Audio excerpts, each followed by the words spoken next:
versteckt den Weihnachtsbaum, gute Lene. Die Kinder dürfen ihn erst heute Abend sehen, weil er geputzt ist.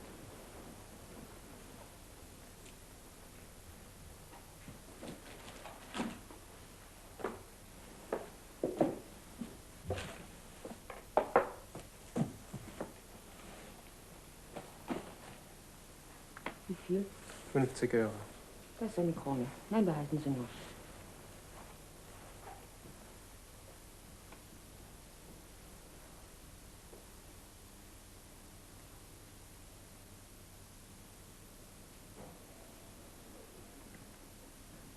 Bist du zurück? Ja, ich bin wieder da. Wann bist du nach Hause gekommen? Jetzt eben. Komm doch mal her, Torvald. Sieh, was ich alles gekauft habe.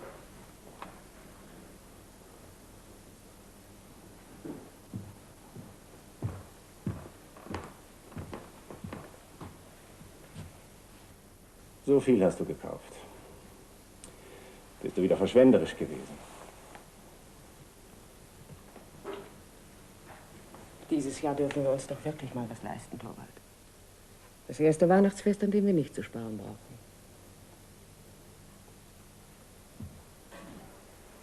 Zum Verschwenden haben wir es auch nicht. Doch, Torvald. Du bekommst doch jetzt ein großes Gehalt und verdienst viel Geld.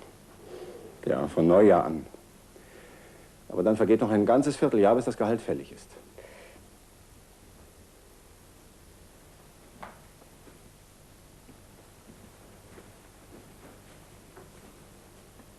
Dann können wir uns hier was leihen. Schon wieder leichtsinnig.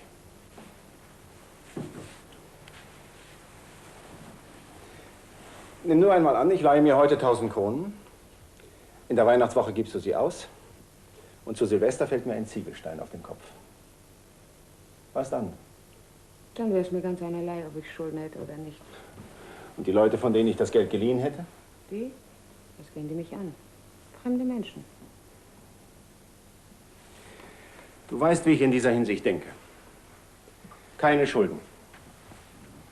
Niemals borgen. In ein Heim, das auf Pump und Schulden aufgebaut ist, kommt etwas Unfreies und Gedrücktes.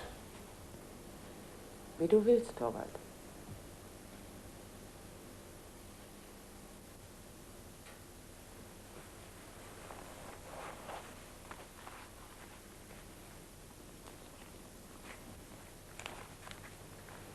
Nora, was habe ich hier wohl? Geld. Bitte. Ich weiß recht gut, was zu Weihnachten in einem Haushalt drauf geht. 50, 60, 70, 80. Danke, Torvald. Damit komme ich eine ganze Zeit aus. Das musst du auch. Ja.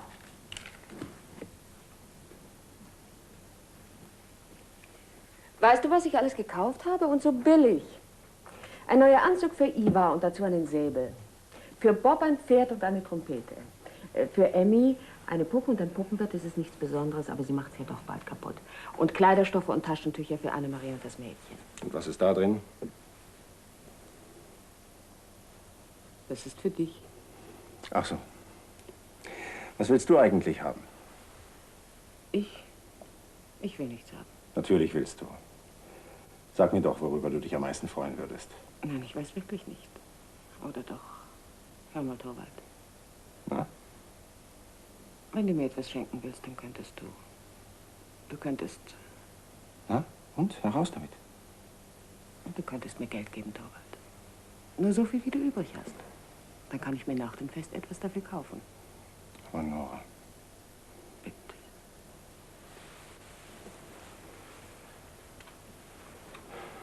Wie nennt man solche Geschöpfe, die immer alles ausgeben müssen? Leichtsinnige Hühner, ich weiß. Aber lass uns das doch so machen, wie ich gesagt habe, Torvald. Dann kann ich mir in aller Ruhe überlegen, was ich am nötigsten brauche. Das ist doch sehr vernünftig, wie? Ja, natürlich. Das heißt, wenn du dir wirklich etwas dafür kaufst. Aber gewöhnlich geht es im Haushalt drauf und ich muss wieder in die Tasche greifen. Ich spare wirklich, was ich kann. Tja, das ist ein wahres Wort. Was du kannst. Aber du kannst eben nicht. Sobald du Geld hast, zerrinnt es dir zwischen den Fingern. Und du weißt nie, wo es geblieben ist. Naja, man muss dich nehmen, wie du bist. Das liegt im Blut. Ja, ja, Nora, so etwas vererbt sich. Hätte ich nur mehr von Vaters Eigenschaften geerbt. Ich möchte dich nicht anders, als du bist. Es würde mir nicht einfallen, etwas gegen deinen Willen zu tun, Torvald. Ja, ich weiß. Hast du daran gedacht, Dr. Rank einzuladen? Nein, aber das ist doch nicht nötig. Es versteht sich doch von selbst, dass er mit uns ist. Außerdem kann ich es ihm noch sagen, wenn er heute Vormittag herkommt. Für guten Wein habe ich gesorgt. Nora, du kannst dir nicht vorstellen, wie ich mich auf heute Abend freue. Ich mich auch. Und wie die Kinder jubeln werden, Torvald. Ach, es ist doch ein herrliches Gefühl, eine sichere, feste Position zu haben. Ein solides Auskommen. Nicht wahr? Der Gedanke daran ist doch ein Hochgenuss. Ja. Es ist wunderbar. Weißt du, was ich mir ausgedacht habe? Sobald Weihnachten vorbei ist. Ach, da läutet es. Da kommt sicher jemand. Wie schade. Für Besucher bin ich nicht zu Hause, vergiss das nicht. Frau Helmer, hier ist eine fremde Dame. Ja, lass sie eintreten. Und der Herr Doktor ist auch eben gekommen. Ist er gleich in mein Zimmer gegangen? Ja, gewiss.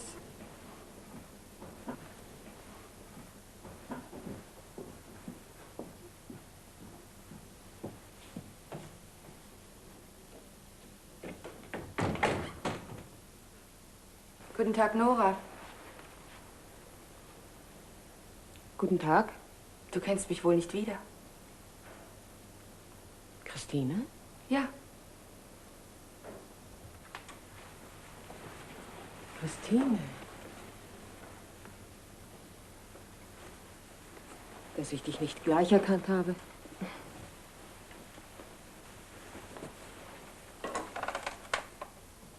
Wie du dich verändert hast, Christine. Tja, das habe ich wohl in 9 oder 10 langen Jahren.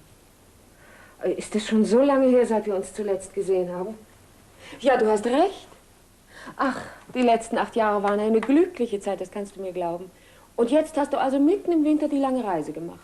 Ich bin heute Morgen mit dem Dampfschiff gekommen. Um dir über Weihnachten ein paar schöne Tage zu machen, natürlich. Wie nett. Aber leg doch ab.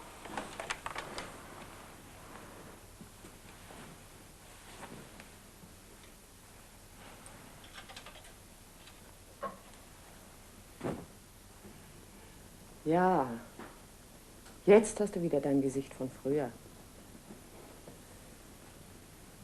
Es war nur im ersten Augenblick. Etwas blasser bist du freilich geworden, Christine. Und viel, viel älter, Nora. Ja, vielleicht ein wenig älter. Du bist ja Witwe geworden. Ja, vor 3 Jahren. Ich habe das wohl gewusst, es stand ja in der Zeitung. Ach, du kannst mir glauben, Christine, ich habe damals oft daran gedacht, dir zu schreiben, aber immer kam was dazwischen. Das kann ich verstehen. Nein, das war hässlich von mir, Christine. Was magst du alles durchgemacht haben? Und da hat dir nichts zum Leben hinterlassen? Nichts. Und keine Kinder? Nein. Also rein gar nichts? Nicht einmal ein Gefühl der Trauer. Ja, aber Christine, wie ist das nur möglich? Manchmal kommt das eben so. So ganz allein. Wie entsetzlich schwer muss das für dich sein. Ich habe 3 süße Kinder. Ja, im Moment kann ich sie dir nicht zeigen. Sie sind mit der Kinderfrau spazieren gegangen. Aber nun musst du mir alles erzählen. Nein, erzähl du lieber. Nein, du musst anfangen. Heute will ich nicht egoistisch sein, heute will ich nur an deine Dinge denken. Aber eins will ich dir noch sagen. Weißt du schon von unserem großen Glück? Nein, was denn? Mein Mann ist Direktor der Aktienbank geworden. Dein Mann?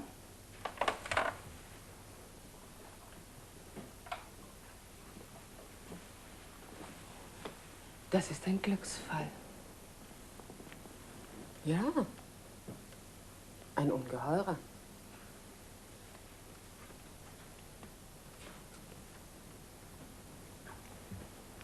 Du kannst mir glauben, wir freuen uns. Er bekommt jetzt ein großes Gehalt und viel Prozente. Wir werden jetzt ganz anders leben, werden uns allerlei leisten können. Ja, es ist doch schön, viel Geld zu haben und sich keine Sorgen machen zu müssen. Gewiss. Immerhin muss es schön sein, das Notwendige zu haben. Nein, nicht nur das Notwendige, sondern viel, viel Geld. Nora, Nora, bist du noch nicht vernünftig geworden? Du warst schon immer eine große Verschwenderin. Ja, das behauptet Torvald heute noch von mir.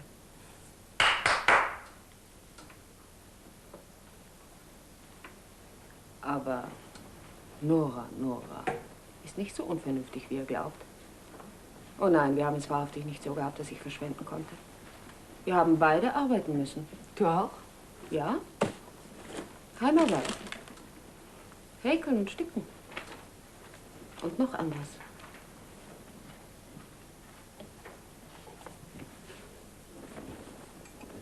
Kurz nach unserer Heirat gab Torvald seine feste Stellung im Ministerium auf und fing als freier Rechtsanwalt ganz neu an. Aber da hat er sich im ersten Jahr so schrecklich überanstrengt. Er musste sich doch nach allen möglichen Nebenverdiensten umtun und von früh bis spät arbeiten. Das hielt er nicht lange aus. Er wurde lebensgefährlich krank. Da erklärten die Ärzte, er müsse nach dem Süden. Ach ja, ihr seid ein ganzes Jahr in Afrika gewesen. Ja, gewiss. Es war nicht leicht, die Reise zu ermöglichen, das kannst du mir glauben. Es war kurz nach Ivas Geburt, aber reisen mussten wir natürlich. Oh, es war eine herrliche Reise. Und sie hat Torvald das Leben gerettet.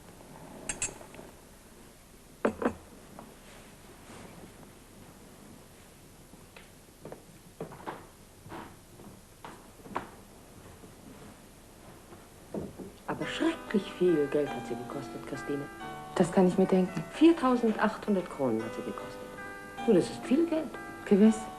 Immerhin kann man in einem solchen Fall von Glück sagen, wenn man es hat. Alle, auch Torvald, glauben, Vater hätte uns das Geld gegeben, aber das ist nicht wahr. Ich habe das Geld beschafft. Ich habe Torvald das Leben gerettet. Du? Das ganze Geld? 4.800 Kronen. Aber wo hast du das Geld bloß herbekommen? Leihen konntest du es dir doch nicht. So, warum nicht? Weil eine Frau ohne das Einverständnis ihres Mannes kein Darlehen aufnehmen kann. Und wenn die Frau nur ein wenig geschäftstüchtig ist und sich ein bisschen gescheit anstellt, dann... Aber Nora, ich begreife kein Wort. Das ist doch nicht nötig. Ich muss mir ja das Geld nicht unbedingt geliehen haben. Ich kann ja auf andere Weise dazu gekommen sein. Ich kann es ja von irgendeinem Verehrer bekommen haben. Wenn man einigermaßen gut aussieht. Du bist ja verrückt. Und du bist sehr neugierig, Christinchen. Hör mal, hast du da nicht unüberlegt gehandelt? Ist es unüberlegt, seinem Mann das Leben zu retten? Und auch später. Hast du dich deinem Mann nie anvertraut? Torvald. Mit seinem männlichen Selbstbewusstsein. Wie peinlich und demütigend wäre für ihn der Gedanke, mir etwas zu verdanken. Das würde unser Verhältnis verändern. Unser ganzes glückliches Zusammenleben würde nicht mehr sein, was es jetzt ist. Willst du es ihm denn nie sagen? Doch. Vielleicht später einmal. In vielen Jahren, wenn ich nicht mehr so gut aussehe wie jetzt. Lach nicht.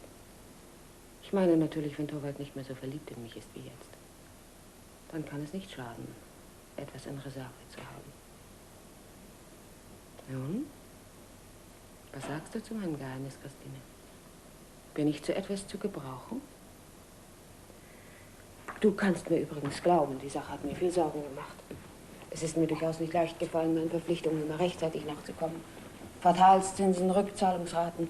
Das Geld dafür lässt sich immer so schrecklich schwer erübrigen. Ich habe sparen müssen, wo es nur ging.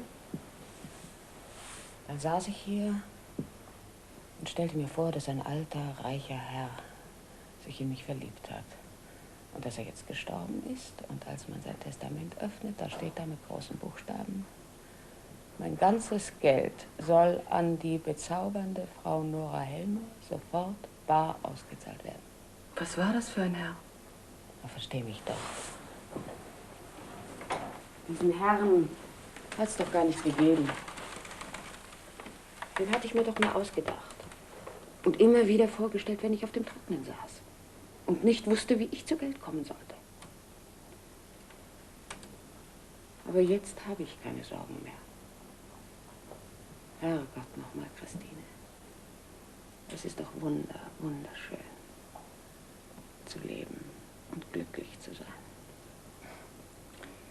Ich bin in die Stadt gekommen, um eine Stellung zu suchen. Etwas Kontorarbeit. Aber das ist doch schrecklich anstrengend. Es würde dir sicher besser tun, wenn du in ein Bad gingst.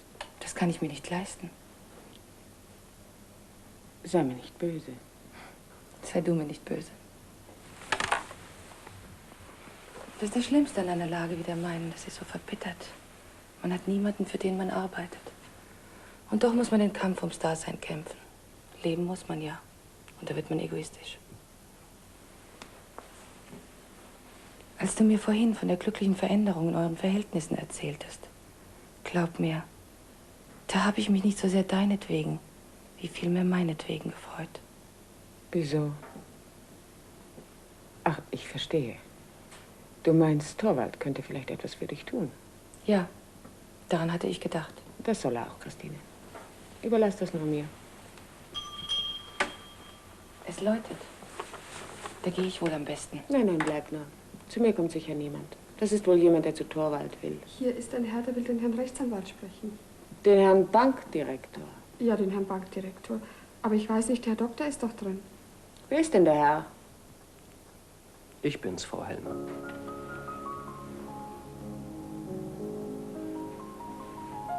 Sie?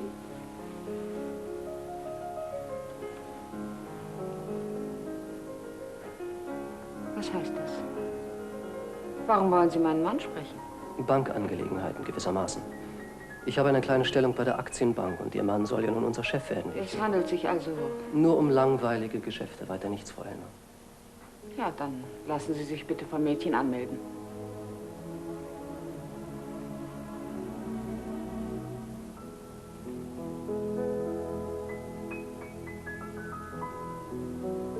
Wer war der Mann? Das war ein gewisser Krogstad. Er war es also wirklich. Du kennst diesen Menschen? Ich habe ihn gekannt, früher. Er ist sehr unglücklich verheiratet gewesen. Jetzt ist er Witwer. Mit vielen Kindern. Er soll sich auf zweifelhafte Geschäfte eingelassen haben. So? Er kann sein, ich weiß nicht. Aber lass uns nicht von Geschäften sprechen. Das ist so uninteressant. Ja, nein, ich will nicht stören. Ich gehe lieber ein bisschen zu deiner Frau.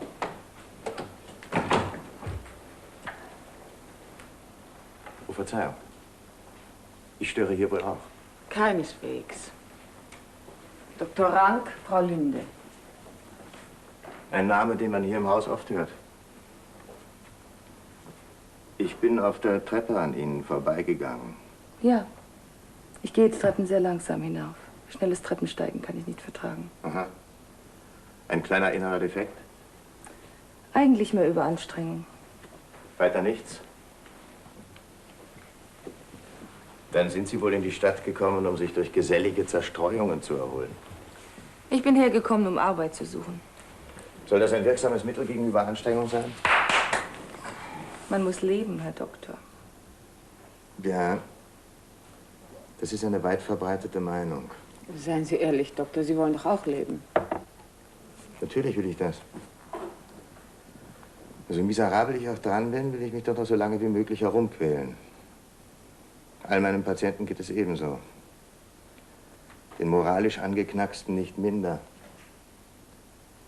Gerade in diesem Augenblick ist ein moralischer Invalide bei Helmer drin. Wen meinen Sie? Ah, einen gewissen Krogstad, Sie kennen ihn nicht. Sein Charakter ist bis an die Wurzeln angefault, aber selbst der machte gleich viel Wesens daraus, dass er leben müsse. Als sei das von großer Wichtigkeit. Was wollte er denn von Torvald? Das weiß ich nicht.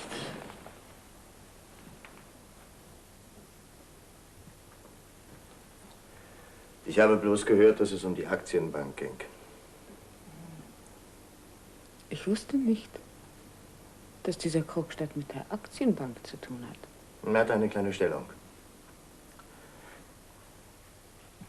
Ich weiß nicht, ob es auch in Ihrer Gegend Menschen gibt, die überall herumschnüffeln, um aufzustöbern, wo etwas faul ist. Und dann, wenn Sie einen moralischen Patienten entdeckt haben, diesen zur Beobachtung aufnehmen und ihm womöglich noch einen bevorzugten Platz verschaffen. Die Gesunden können dann sehen, wo sie bleiben. Die Kranken haben es wohl auch am nötigsten, unter ein Dach zu kommen. Da haben wir es. Diese Anschauung macht die Gesellschaft zu einem Spital. Weshalb lachen Sie darüber? Wissen Sie eigentlich, was das ist? Die Gesellschaft? Was schert mich Ihre langweilige Gesellschaft? Ich lache über etwas ganz anderes, über etwas sehr Komisches. Sagen Sie mal, Doktor, alle Angestellten der Aktienbank werden also jetzt von Torvald abhängig sein. Finden Sie das so ungeheuer komisch? Lassen Sie mich doch. Ja? Es bereitet mir ein ungeheures Vergnügen, mir vorzustellen, dass Torvald jetzt so viel Macht über viele Menschen bekommen hat.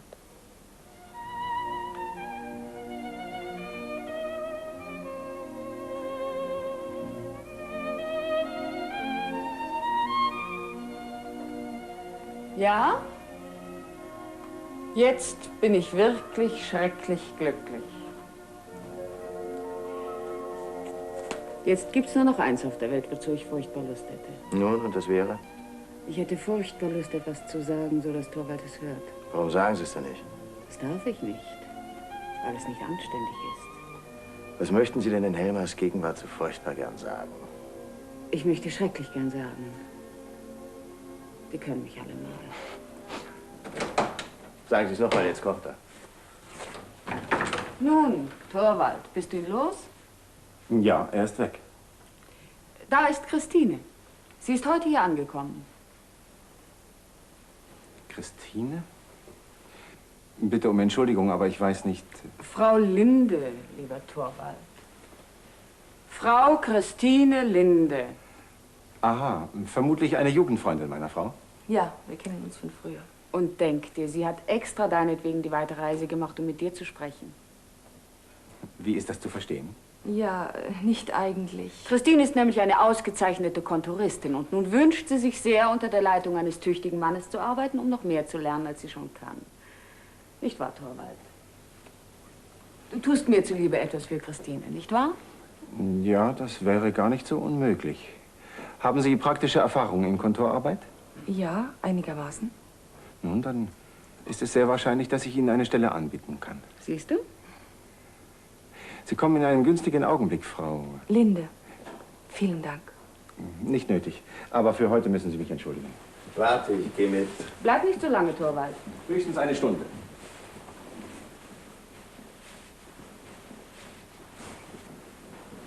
Du gehst auch, Christine? Ja, ich muss mich nur ein Zimmer umsehen. Und dann können wir vielleicht ein Stück zusammengehen. Also adieu einstweilen, aber heute Abend kommst du zu uns. Und Sie auch, Doktor.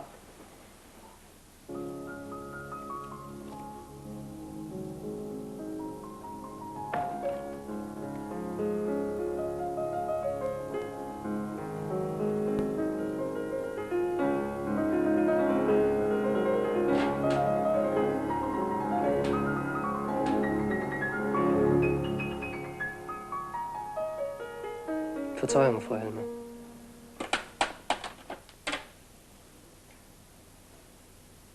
Was wollen Sie? Die Tür war angelehnt. Es muss jemand vergessen haben, sie zuzumachen.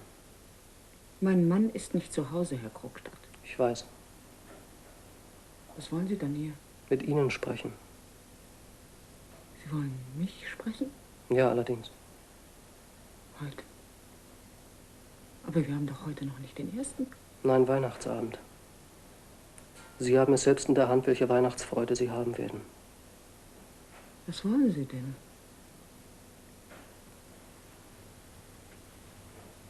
Ich saß drüben in der Gaststätte und sah Ihren Mann die Straße hinuntergehen. Mit einer Dame. Was weiter? War diese Dame nicht eine gewisse Frau Linde? Ja. Eben angekommen? Ja, heute. Sie ist wohl eine gute Freundin von Ihnen. Ja, das ist sie. Wir waren auch einmal bekannt. Das weiß ich.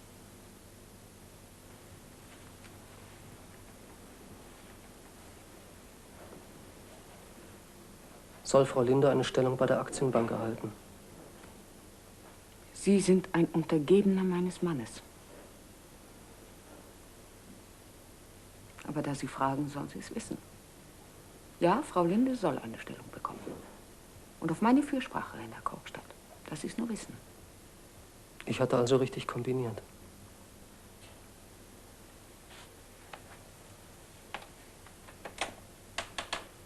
Man hat doch wohl ein wenig Einfluss, will ich meinen.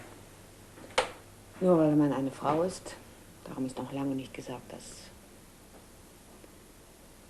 Wenn man in untergeordneter Stellung ist, Herr Krogstad, dann sollte man sich in Acht nehmen, jemanden vor den Kopf zu stoßen, der Einfluss hat. Ganz richtig. Wollen Sie bitte Ihren Einfluss zu meinen Gunsten verwenden? Wie soll ich das verstehen? Sorgen Sie dafür, dass ich meine untergeordnete Stellung bei der Bank behalte. Wer will Ihnen denn Ihre Stellung nehmen? Oh, ich weiß, wem ich es zu danken habe, dass ich fortgejagt werde.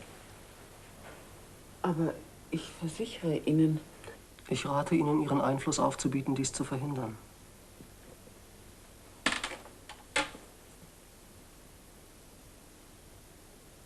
Aber Herr Krogstad, ich habe gar keinen Einfluss. Sie sagten doch eben selbst. Aber so war das doch nicht zu verstehen. Wie können Sie annehmen, ich hätte einen Einfluss auf meinen Mann? Ich kenne Ihren Mann von früher. Wenn Sie geringschätzig von meinem Mann sprechen, weise ich Ihnen die Tür. Sie sind sehr mutig, Frau Helmer. Ich habe keine Angst mehr vor Ihnen. Nach Neujahr werde ich aus der ganzen Geschichte raus sein. Wenn es sein muss, kämpfe ich auf Leben und Tod, um meinen kleinen Posten bei der Bank zu behalten. Ja, das sieht ganz so aus. Es geht mir nicht um mein Einkommen. Es geht mir darum, die Achtung meiner Mitmenschen so weit wie möglich zurückzugewinnen. Der Posten bei der Bank sollte meine erste Stufe dazu sein. Ihr Mann will mir einen Tritt geben, dass ich wieder im Dreck liege. Es liegt wahrhaftig nicht in meiner Macht, Ihnen zu helfen. Ich habe Mittel, Sie zu zwingen. Sie wollen doch wohl nicht meinem Mann sagen, dass ich Ihnen Geld schulde. Und wenn ich es nun sagte? Das wäre niederträchtig von Ihnen. Dieses Geheimnis, das meine ganze Freude und mein Stolz ist. Was sollte er auf so gemeine und plumpe Weise erfahren? Das würde mich in die schrecklichsten Unannehmlichkeiten bringen. Unannehmlichkeiten? Aber tun Sie es nur. Dann behalten Sie Ihren Posten schon gar nicht. Ich frage Sie, sind es nur Unannehmlichkeiten, die Sie fürchten? Bekommt mein Mann es zu wissen, dann wird er natürlich den Rest sofort bezahlen. Und wir haben nichts mehr mit Ihnen zu schaffen. Hören Sie, Frau Helmer. Entweder Sie haben ein schwaches Gedächtnis oder Sie haben keine Ahnung von Geldgeschäften. Ich muss Sie wohl etwas genauer ins Bild setzen. Wieso? Als Ihr Mann krank war, kamen Sie, um sich 4.800 Kronen zu leihen. Ich wusste sonst niemanden. Ich erklärte mich bereit, Ihnen den Betrag zu verschaffen. Das taten Sie ja auch. Ich erklärte mich bereit, Ihnen den Betrag gegen einen Schuldschein zu verschaffen, den ich selbst aufsetzte. Und den ich unterschrieb. Ich fügte eine Fußnote bei, in der Ihr Vater für die Schuld bürgte. Die sollte Ihr Vater unterschreiben. Er hat ja unterschrieben. Ich ließ das Datum offen. Ihr Vater sollte selbst den Tag einfügen, an dem er unterschrieb. Daraufhin übergab ich Ihnen den Schuldschein, damit Sie ihn Ihrem Vater zuschickten. War es nicht so? Ja. Das taten Sie auch. Denn nach 5 oder 6 Tagen bekam ich den Schein zurück mit der Unterschrift Ihres Vaters. Daraufhin bekamen Sie den Betrag ausgezahlt. Habe ich nicht pünktlich abbezahlt? Ja, so ziemlich, aber um darauf zurückzukommen. Es war wohl eine schwere Zeit für Sie, Frau Helmer. Ja, das war's. Ihr Vater war sehr krank, wenn ich mich recht erinnere. Er lag im Sterben. Und starb auch bald. Ja. Sagen Sie, Frau Helmer, sollten Sie zufällig noch den Todestag Ihres Vaters im Gedächtnis haben? Ich meine Tag und Monat. Vater starb am 29. September. Ganz recht, ich habe mich erkundigt. Und deshalb erscheint mir folgender sonderbare Umstand völlig unerklärlich. Was? Ich weiß nicht. Ich finde es sonderbar, dass Ihr Vater 3 Tage nach seinem Tod unterschrieben hat. Wieso? Ich verstehe nicht. Ihr Vater starb am 29. September. Aber sehen Sie hier. Hier ist die Unterschrift mit dem 2. Oktober datiert. Ist es nicht sonderbar? Ihr Vater hat doch eigenhändig unterschrieben. Nein, das hat er nicht. Ich habe mit Vaters Namen unterschrieben. Wissen Sie, dass dies ein gefährliches Geständnis ist? Sie werden Ihr Geld schon zurückbekommen. Haben Sie nie daran gedacht, dass es Betrug mir gegenüber ist? Darauf konnte ich absolut keine Rücksicht nehmen. Sie interessierten mich überhaupt nicht. Ich konnte sie nicht ausstehen, weil sie mir so viel Schwierigkeiten machten, obwohl sie wussten, in welcher Gefahr mein Mann schwebte. Was ich einst getan habe, war kein größeres und schlimmeres Vergehen. Und trotzdem hat das meine ganze bürgerliche Existenz gekostet. Sie?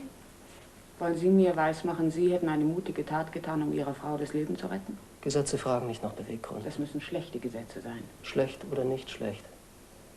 Wenn ich diesen Schein dem Gericht vorlege, werden Sie nach den Gesetzen verurteilt. Werde ich ein zweites Mal ausgestoßen, dann sollen Sie mir Gesellschaft leisten.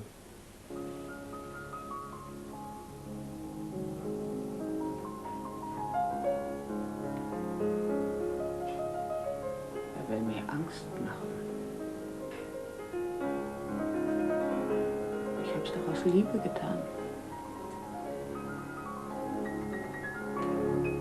Helene, bring den Baum herein.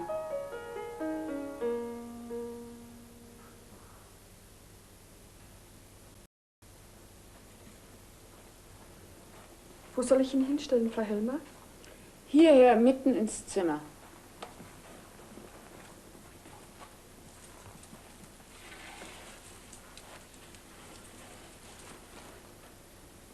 Soll ich sonst noch was bringen? Nein, danke, ich brauche weiter nichts.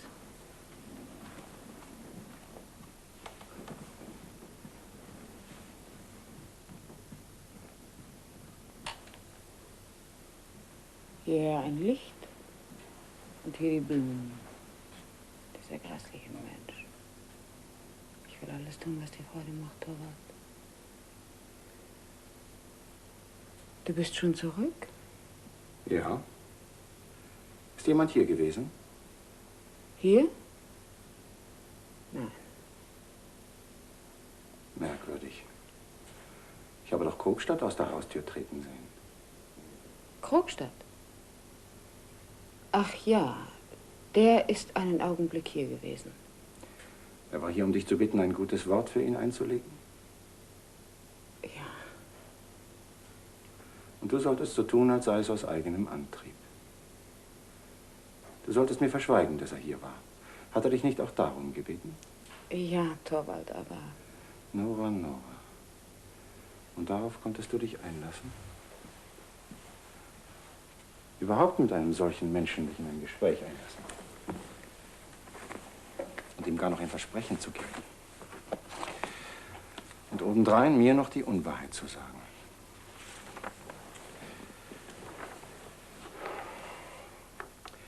Ach, wie ist es hier schön warm und gemütlich. Torvald, Ja. bist du sehr beschäftigt? Oh, Was sind das für Papiere? Banksachen. Schon? Ich habe mir von der alten Leitung Vollmacht für die nötigen Veränderungen im Personal und im Geschäftsplan geben lassen. Dazu muss ich die Weihnachtswoche benutzen. Bis Neujahr will ich alles in Ordnung haben. Ist das wirklich so schlimm, was dieser Krogstad getan hat? Urkundenfälschung. Hast du eine Vorstellung, was das heißt? Kann er es nicht aus Not getan haben? Ja, oder wie so manche andere aus Leichtsinn. Ich bin nicht so herzlos, einer vereinzelten Handlung wegen einen Menschen unbedingt zu verdammen. Nein, nicht wahr, Torvald? Manch einer kann moralisch wieder gesunden, wenn er sein Vergehen offen eingesteht und seine Strafe abbüßt. Strafe? Aber diesen Weg ist Krogstad nicht gegangen. Er hat sich mit Kniffen und Kunstgriffen herausgeschwindelt. Und das hat ihn moralisch ruiniert. Glaubst du wirklich, dass...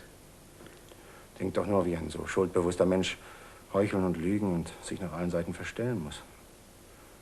Hier seinen nächsten Angehörigen, seiner eigenen Frau und seinen Kindern gegenüber eine Maske tragen muss. Und das mit den Kindern, Nora, das ist das Allerschrecklichste. Wieso? Weil ein solcher Dunstkreis von Lüge eine ganze Familie mit Krankheitsstoffen infiziert. Jeder Atemzug, den die Kinder in einem solchen Haus tun, ist voller giftiger Keime. Bist du dessen gewiss? Diese Erfahrung habe ich im Anwaltsberuf oft machen müssen.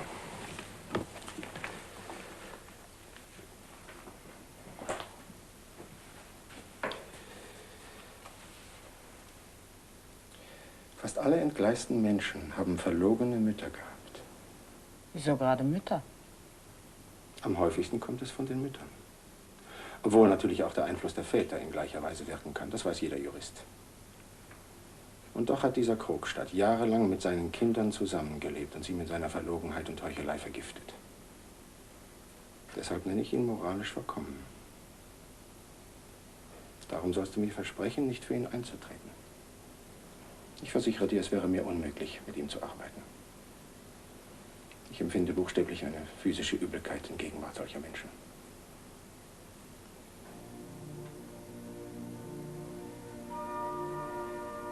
Wie heiß es hier ist. Und ich habe so viel zu tun. Ja, ich muss vor Tisch auch noch einiges durcharbeiten.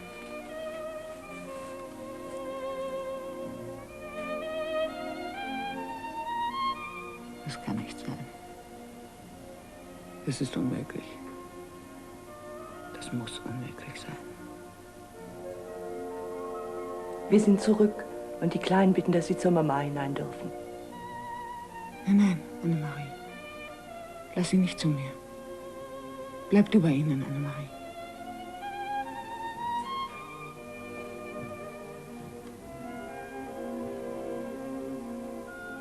Meine Kinder vergiften. Das ist nicht wahr. Nie im Leben ist das wahr.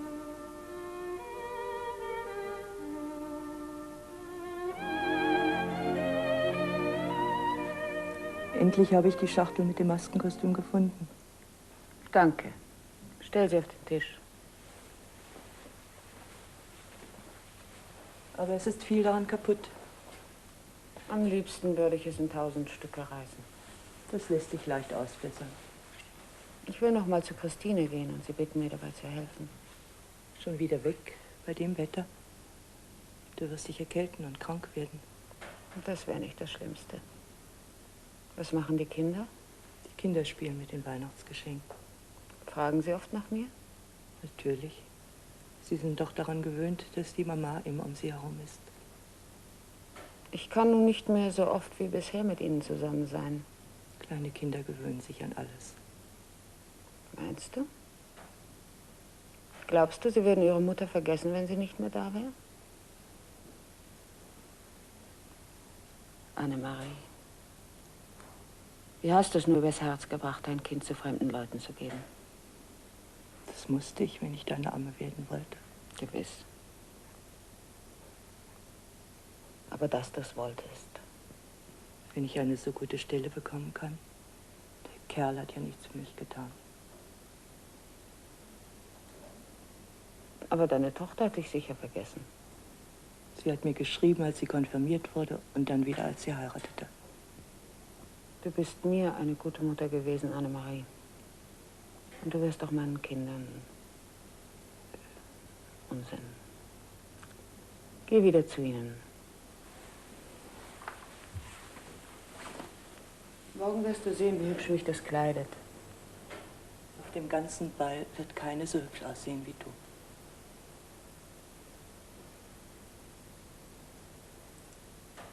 Ich höre, du bist bei mir gewesen und hast nach mir gefragt. Du musst mir behilflich sein, Christine. Morgen Abend ist oben bei Konsul Steenbock Kostümball und nun will Torvald, dass ich tanze. Du willst eine richtige Vorstellung geben? Torvald möchte es gern. Hier ist das Kostüm. Aber alles ist so zerrissen und ich weiß gar nicht. Das werden wir bald haben. Das ist aber nett von dir. Weißt du was? Ich komme morgen Abend auf einen Sprung her, um dich in einem Kostüm zu bewundern. Das war ein gemütlicher Abend gestern. Ach, ich fand's gar nicht so gemütlich gestern wie sonst. Du hättest eher zu uns in die Stadt kommen sollen, Christine. Ja, Torvald versteht es blendend, unser Heim schön und gemütlich zu machen. Du nicht minder. Sag mal, ist Dr. Rank immer so niedergeschlagen? Nein, gestern war es besonders auffallend. Aber er leidet ja auch an einer unheilbaren Krankheit. Er hat Rückenmarksschwindsucht, der Ärmste. Du musst wissen, sein Vater, das war ein abscheulicher Mensch, der sich Geliebte hielt und sonst was machte. Und deshalb war sein Sohn von Kindheit an kränklich, verstehst du? Aber Liebste, woher weißt du sowas? Tja. Kommt Dr. Rank jeden Tag zu euch ins Haus? Ja, jeden Tag. Er ist ja Torvalds bester Freund und mein Freund ist er auch. Er gehört sozusagen zur Familie. Ist der Mann immer aufrichtig? Ich meine, gestern versicherte er, meinen Namen hier im Hause schon oft gehört zu haben, während dein Mann keine Ahnung hatte, wer ich bin. Ja, das stimmt schon.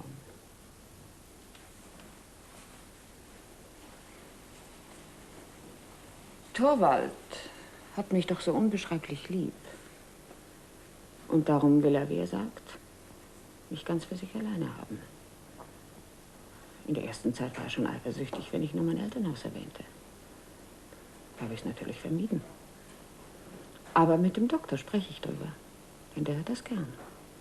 Siehst du, so ist das. Du solltest zusehen, diese Geschichte mit Dr. Rank ein Ende zu machen. Welche Geschichte? Nun, gestern sprachst du von einem reichen Verehrer, der dir Geld verschaffen sollte. Ja. Von einem, der nicht existiert. Leider. Doch was weiter? Hat Dr. Rank Vermögen? Das schon. Und für niemanden zu sorgen? Für niemanden. Und er kommt jeden Tag zu euch ins Haus? Jeden Tag, das hast du ja eben gehört. Wie kann dieser feine Mann sich nur so aufdrängen? Ich weiß wirklich nicht, was du meinst. Verstell dich jetzt nicht, Nora. Glaubst du, ich habe nicht erraten, von wem du dir das Geld geliehen hast? Bist du wahnsinnig? Wie kannst du nur so etwas denken? Ein Freund von uns, der jeden Tag herkommt. Was für eine peinliche Situation wäre das. Also wirklich nicht von ihm? Nein, das versichere ich dir. Auf den Gedanken wäre ich nie gekommen. Übrigens bin ich überzeugt, wenn ich ihn darum bete. Aber das tust du natürlich nicht. Selbstverständlich nicht. Ich kann mir auch kaum denken, dass es nötig sein wird, aber ich bin ganz sicher, wenn ich mit dem Doktor spreche. Hinter deines Mannes Rücken. Ich muss aus der anderen Sache raus. Das ist auch hinter seinem Rücken. Ich muss da raus. Ja, gewiss. Aber das habe ich gestern schon gesagt. Aber ein Mann kann mit so etwas leichter fertig werden als unser Eins.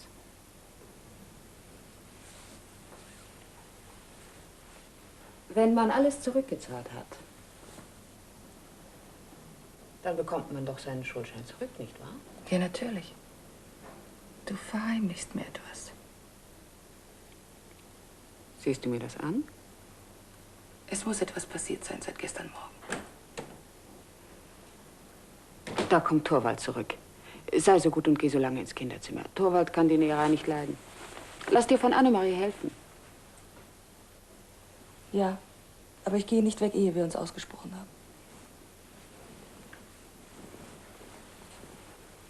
Ich habe auf dich gewartet, Liebster. War das die Schneiderin? Nein, das war Christine. Sie hilft mir, mein Kostüm in Ordnung zu bringen. Du kannst dich darauf verlassen, dass ich gut aussehen werde, Torvald. Ja. Du hast wohl zu arbeiten. Ja, da sieh ich. Ich bin auf der Bank gewesen. Torvald, Ja.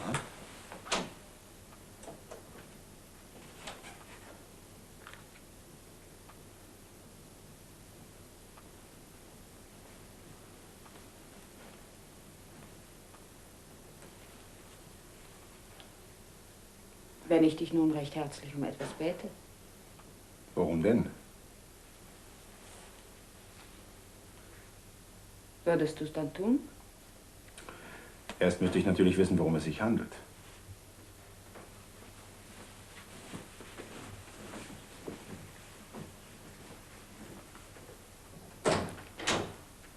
Nora, es ist doch nicht etwa dasselbe, womit du mir heute Morgen in den Ohren gelegen hast.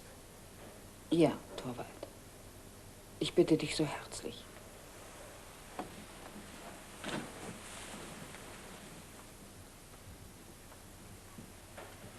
Und du hast wirklich den Mut, mir noch einmal damit zu kommen? Ja, ja, Torvald. Du musst mir den Gefallen tun. Du musst Krogstad die Stellung lassen. Für seine Stelle habe ich Frau Linde vorgesehen. Ja, das ist ja furchtbar nett von dir, aber Du brauchst ja nur einen anderen Kontoristen zu entlassen. Es muss ja nicht gerade Krogstad sein. Das ist doch ein unglaublicher Eigensinn. Nur weil du ihm das voreilige Versprechen gegeben hast, ein Wort für ihn einzulegen. Darum soll ich... Nein, nicht darum, Torvald. Es ist deinetwegen. Dieser Mensch, er kann dir so schrecklich schaden. Ich habe eine Todesangst. Du denkst an die Sache mit deinem Vater? Ja, natürlich.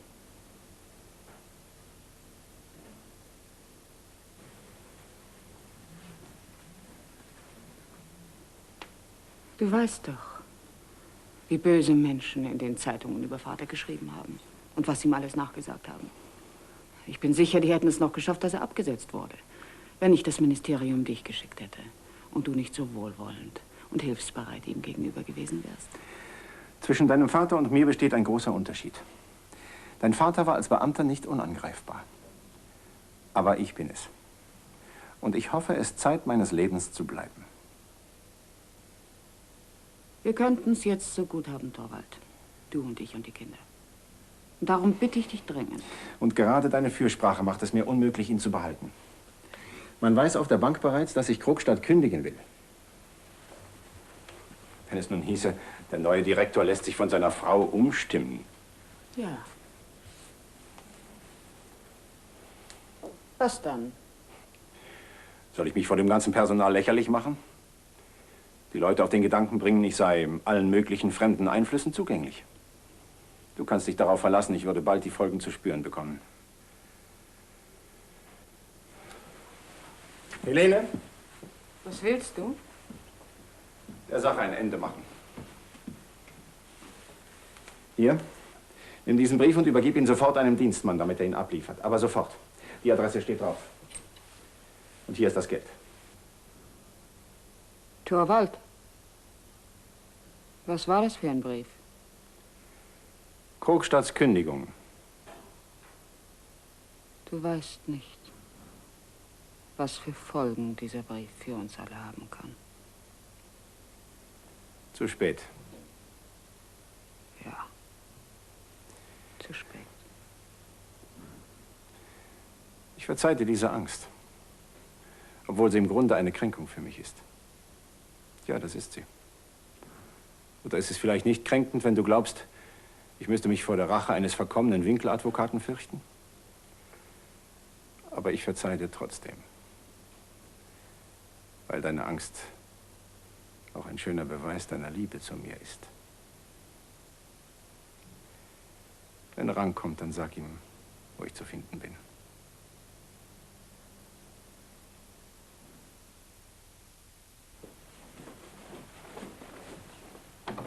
Guten Tag, Doktor. Ich habe Sie im Leutnant erkannt.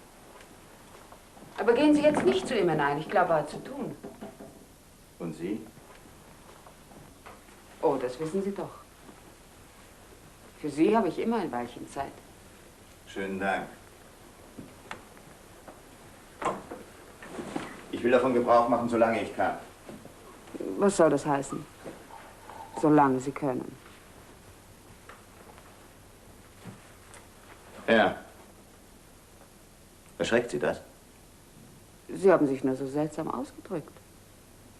Erwarten Sie denn, dass etwas passiert? Etwas, worauf ich lange vorbereitet bin.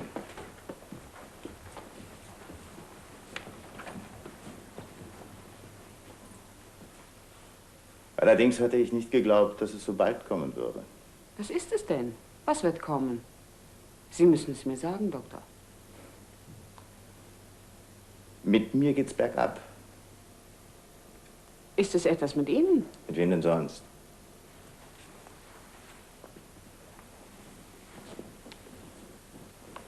Es ist sinnlos, sich etwas vorzulügen. Ich bin der hoffnungsloseste Fall unter meinen Patienten, Frau Helmer. In diesen Tagen habe ich eine Generaluntersuchung meines inneren Status vorgenommen. Bankrott. In einem Monat liege ich vielleicht schon auf dem Friedhof und gehe in Fäulnis über. Wie können Sie so hässlich reden, Doktor? Es handelt sich auch um etwas verdammt Hässliches. Doch das Schlimmste ist,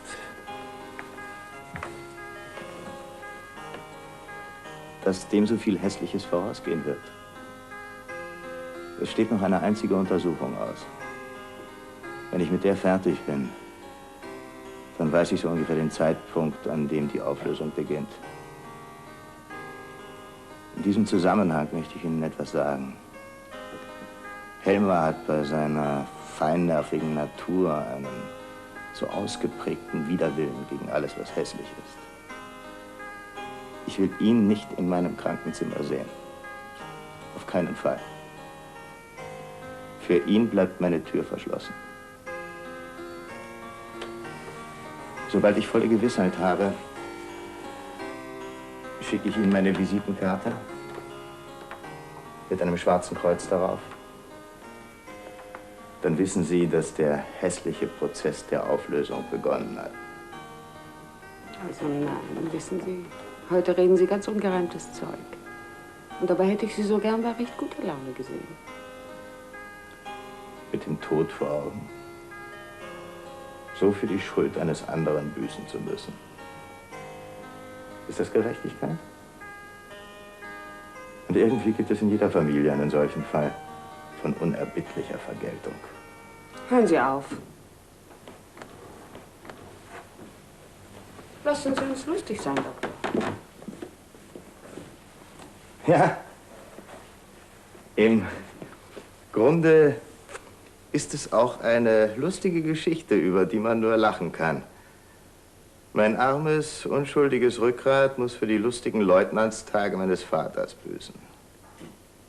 Er war ja wohl ein großer Freund von Spargel und Gänseleberpastete.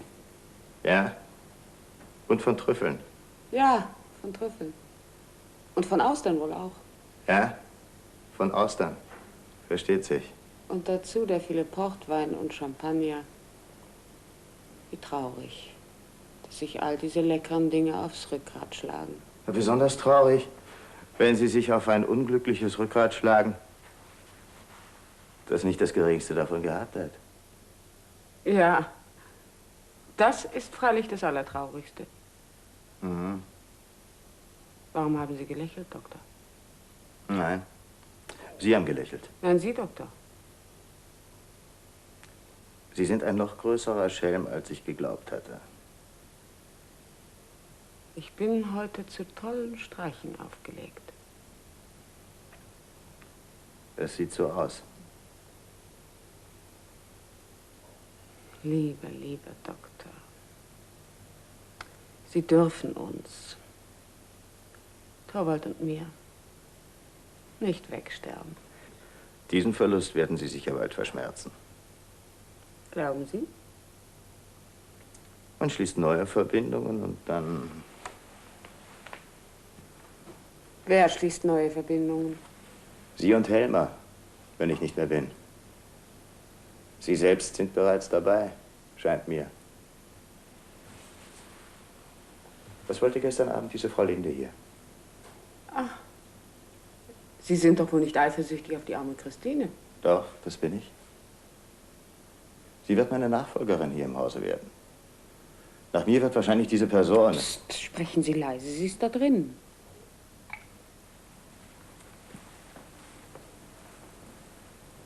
Schon wieder hier. Da haben wir es. Nur um mein Kostüm herzurichten. Herrgott, wie unleidlich Sie sind. Seien Sie nun friedlich, Doktor. Morgen dürfen Sie mich tanzen sehen.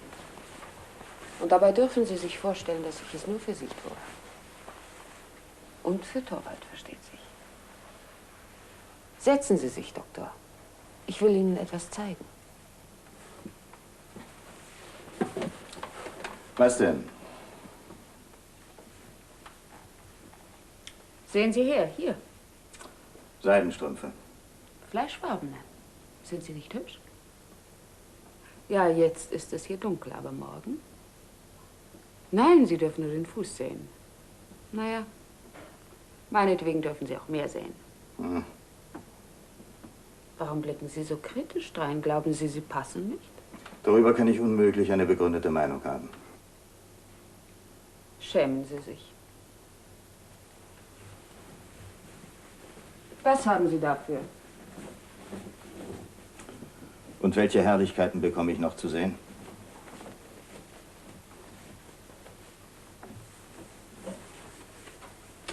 Nichts bekommen Sie nun noch zu sehen, weil Sie so unartig sind. Wenn ich hier so nett mit Ihnen zusammensitze, dann begreife ich nicht. Nein. Dann kann ich mir einfach nicht vorstellen, was aus mir geworden wäre, wenn ich dieses Haus nie betreten hätte. Ja, ich glaube schon, dass Sie sich tatsächlich recht wohl bei uns fühlen. Und das alles verlassen zu müssen. Und nicht einmal ein armseliges Zeichen des Dankes hinterlassen zu dürfen. Nur ein flüchtiges Vermissen. Ein leerer Platz, der vom nächsten Besten ausgefüllt werden kann. Und wenn ich Sie nun bete? Worum? Um einen großen Freundschaftsdienst? Ja, welchen? Nein, ich meine, um einen ungeheuer großen Freundschaftsbeweis. Wollen Sie mich wirklich noch so glücklich machen? Sie wissen doch noch gar nicht, was ich meine. Nun, so sagen Sie es doch. Nein, ich kann nicht, Doktor. Es ist zu viel verlangt.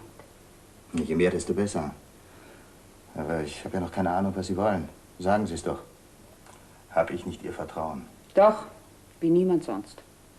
Sie sind mein bester Freund, das weiß ich wohl. Und darum will ich Sie noch sagen, Doktor. Also, es muss etwas verhindert werden und Sie müssen mir dabei helfen. Sie wissen, wie unbeschreiblich Torvald mich liebt. Keinen Augenblick wird er sich besinnen, für mich sein Leben hinzugeben. Nora, glauben Sie denn, er sei der Einzige, der für Sie freudig sein Leben hingeben würde? Ich habe mir geschworen, dass Sie es erfahren sollen, ehe ich von hier gehe. Eine bessere Gelegenheit findet sich nicht wieder. Ja, Nora, nun wissen Sie es. Und jetzt wissen Sie also auch, dass Sie sich mir voll und ganz anvertrauen können. Lassen Sie mich durch. Nora!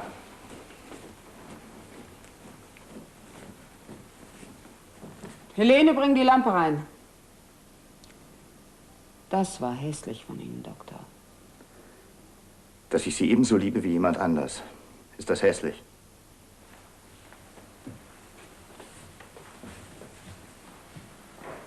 Nein, aber dass Sie es mir gesagt haben. Das war doch wahrhaftig nicht nötig. Haben Sie denn gewusst? Nora! Frau Helmer, ich frage Sie, haben Sie etwas gewusst? Ach, was weiß ich, was ich gewusst habe oder nicht gewusst habe. Das kann ich Ihnen wirklich nicht sagen. Dass Sie aber auch so tollpatschig sein konnten, Doktor. Wo alles so schön war. Sie haben nun die Gewissheit, dass ich Ihnen zur Verfügung stehe. Also bitte, sprechen Sie frei heraus. Nach dem eben Vorgefallenen? So dürfen Sie mich nicht strafen. Erlauben Sie mir, für Sie zu tun, was in meiner Macht steht. Nichts können Sie nun für mich tun.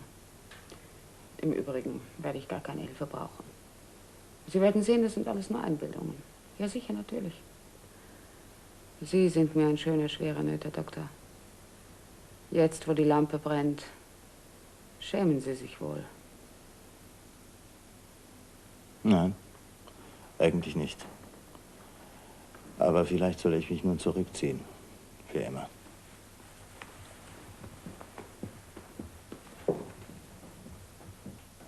Nein, das sollen Sie nicht. Sie müssen natürlich zu uns kommen wie immer. Sie wissen doch, dass Torvald Sie nicht entbehren kann. Ja. Und Sie? Ich fand es immer ungeheuer unterhaltend, wenn Sie da waren. Und das hat mich auf eine falsche Spur gebracht? Sie sind mir ein Rätsel. Manchmal kam es mir vor, als ob Sie beinahe ebenso gern mit mir wie mit Helma zusammen wären. Ja, sehen Sie. Die einen hat man am liebsten und mit den anderen ist man beinahe am liebsten zusammen. Aha. Als ich noch zu Hause war, hatte ich natürlich Vater am liebsten, aber ich fand es immer ungeheuer reizvoll, mich in die Mädchenkammer zu stellen. Dort machte niemand den Versuch, mich zu erziehen und die Mädchen, wenn sie unter sich waren, plauderten immer so amüsant. Aha. Die habe ich also abgelöst. So war das natürlich nicht gemeint. Aber Sie verstehen doch wohl. Mit Torvald ist es gerade so wie mit Vater. Frau Helmer?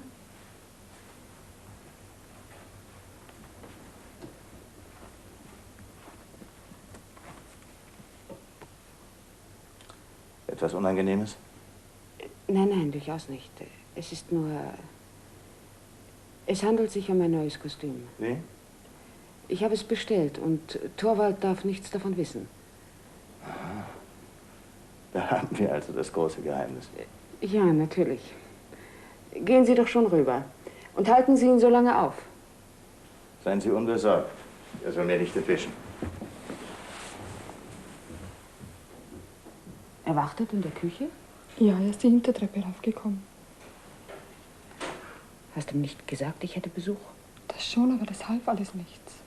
Er wollte durchaus warten. Ja, er sagt, er muss Frau Helmer unbedingt sprechen. Ja.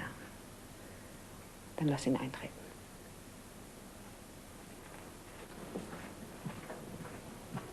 Aber leise. Helene? Sag niemandem etwas davon. Es ist eine Überraschung für meinen Mann. Ja, ich verstehe.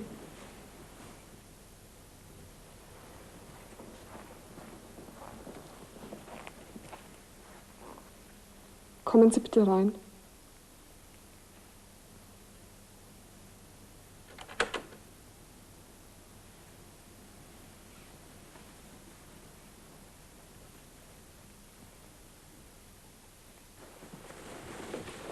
Sprechen Sie leise. Mein Mann ist zu Hause. Was soll er? Was wollen Sie von mir? Ein Bescheid. Dann schnell. Worum handelt es Sie sich? wissen sicher, dass ich meine Kündigung gehalten habe. Ich habe es nicht verhindern können. Liebt Ihr Mann Sie so wenig? Er weiß, dass Sie in meiner Hand sind und trotzdem wagt er es. Was wollen Sie nun eigentlich? Nur sehen, wie es Ihnen geht, Frau Helmer. Denken Sie an meine kleinen Kinder. Haben Sie und Ihr Mann an meine Kinder gedacht? Doch lassen wir das. Ich wollte Ihnen nur sagen, dass Sie die Sache vorerst nicht allzu schwer zu nehmen brauchen. Sie wird vorerst nicht von mir anhängig gemacht. Nein, nicht wahr. Die ganze Geschichte kann in Güte geregelt werden. Sie braucht nicht unter die Leute zu kommen. Sie kann unter uns dreien bleiben.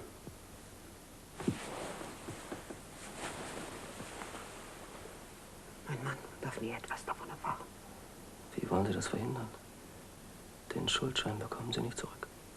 Was wollen Sie denn damit? Ihn in meiner Verwahrung behalten. Und sollten Sie mit irgendeinem verzweifelten Entschluss umgehen, Das tue ich. zum Beispiel von Mann und Kindern fortzulaufen, Das tue ich. oder an noch etwas Schlimmeres denken, so schlagen Sie sich dies aus dem Kopf. Wie können Sie wissen, dass ich daran denke? Die meisten von uns denken zunächst daran. Auch ich hatte daran gedacht. Aber dann hatte ich, offen gestanden, nicht den Mut. Ich habe ihn auch nicht. Sie auch nicht? Sie hatten ihn auch nicht? Ich habe ihn nicht. Es wäre auch eine große Dummheit. Ich habe hier in der Tasche einen Brief an Ihren Mann. In dem alles steht? In so schonender Form wie nur möglich. Diesen Brief darf mein Mann nicht erhalten. Zerreißen Sie ihn.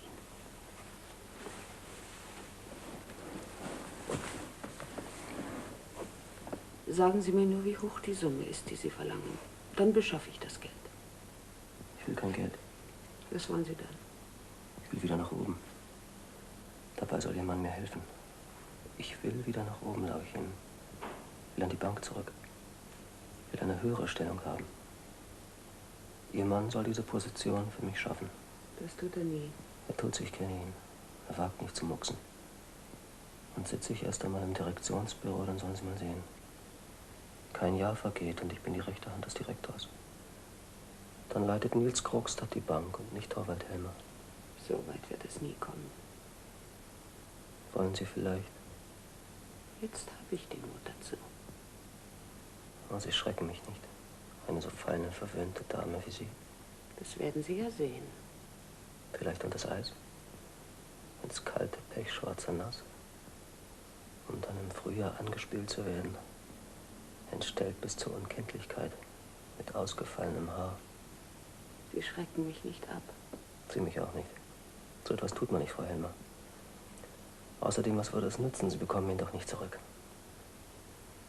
Doch dann bin ich nicht mehr.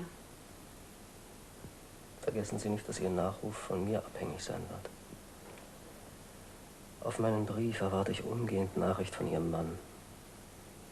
Und vergessen Sie nicht, dass er es war, der mich gezwungen hat, wieder diese Wege zu gehen.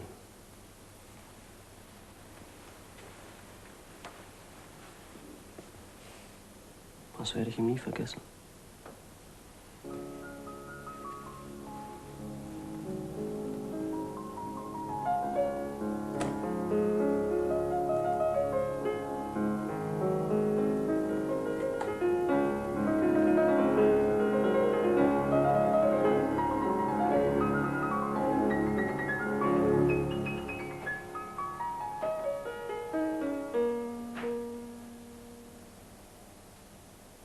Torvald, jetzt sind wir verloren. So, mir ist wohl nicht auszubessern. Wollen wir es mal anprobieren? Komm mal her, Christine. Was fehlt dir? Komm her. Siehst du den Brief da? Da sieh, hinter der Scheibe im Briefkasten. Ja, gewiss. Dieser Brief ist von Krogstad. Nora. Krogstad hat dir das Geld geliehen. Ja. Und jetzt bekommt Torvald alles zu wissen. Glaub mir, Nora, das ist für euch beide das Beste. Du weißt noch nicht alles. Ich habe die Unterschrift gefälscht.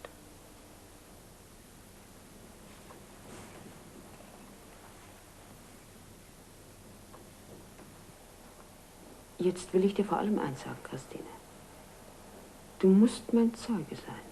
Wieso Zeuge? Was soll ich denn?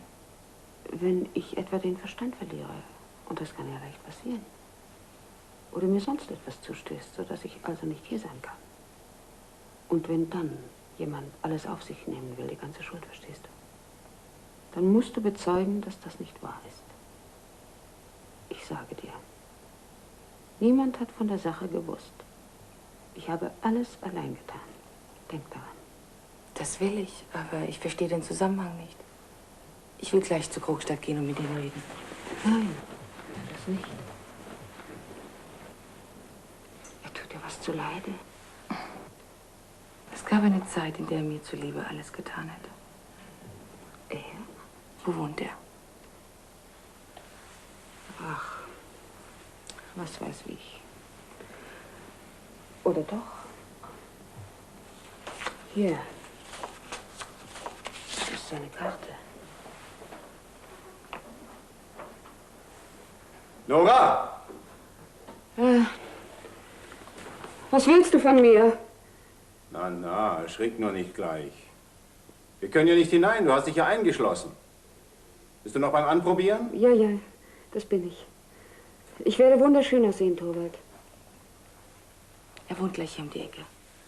Er muss seinen Brief ungelesen zurückerbitten. Lenk deinen Mann ab. Geh so lang zu ihm hinein. Ich komme so schnell wie möglich zurück.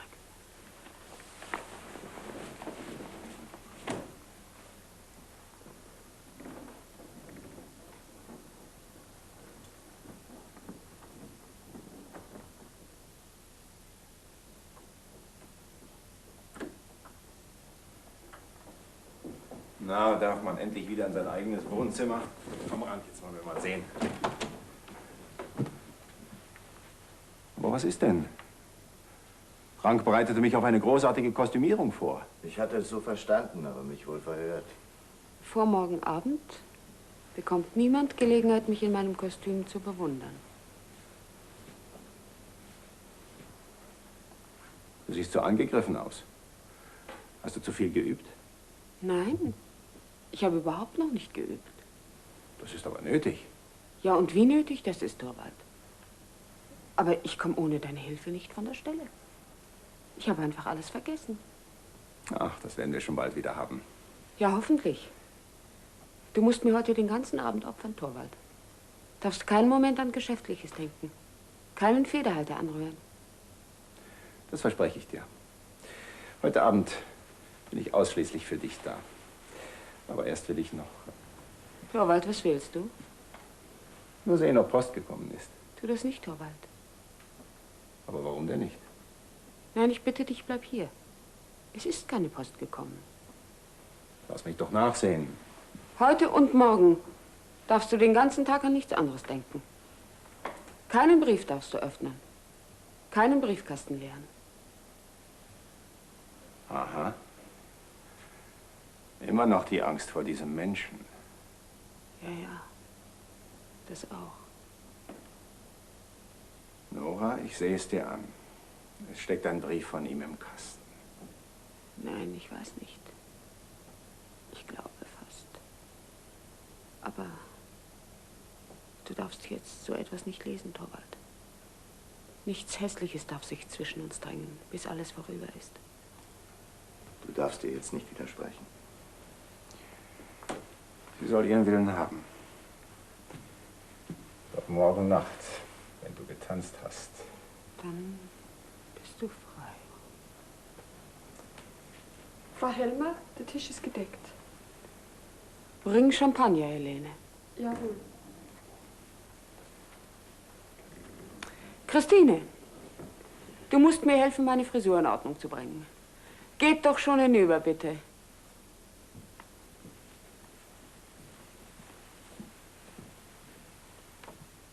Nun, Aufs Land gefahren. ich hab's dir angesehen. Er kommt morgen Abend zurück. Ich habe ihm einen Zettel hinterlassen. Das hättest du dir sparen können. Du sollst nichts verhindern. Im Grunde ist doch alles herrlich.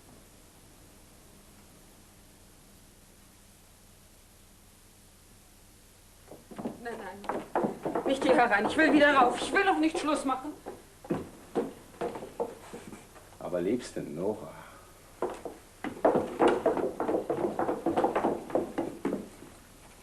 Ich bitte dich, Torvald, ich flehe dich an. Nur noch eine Stunde. Keine Minute. Meine süße Nora. Du weißt, es war so abgemacht.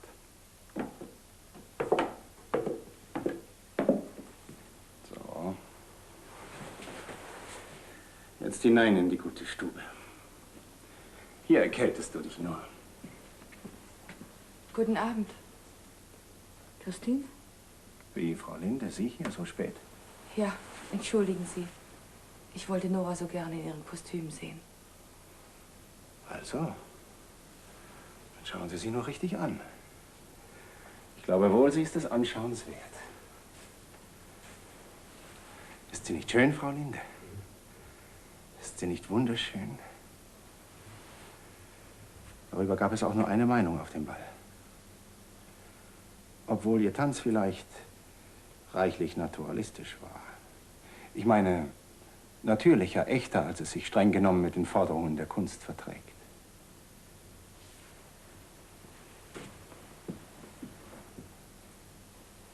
Nun? Ich habe mit ihm gesprochen. Na und?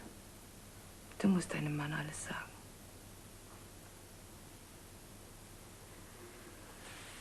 Ich hab's gewusst. Von Krogstadts Seite hast du nichts zu befürchten. Er liebt mich noch immer. Wir werden heiraten. Aber trotzdem bin ich der Ansicht, dass du deinem Mann die Wahrheit sagen musst. Das tue ich nicht. Dann sagt es der Brief.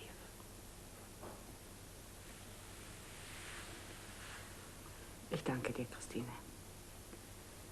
Ich weiß jetzt, was ich zu tun habe.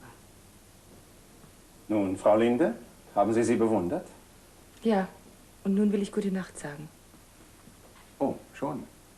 Also, gute Nacht, Nora. Gute Nacht, Herr Direktor. Gute Nacht.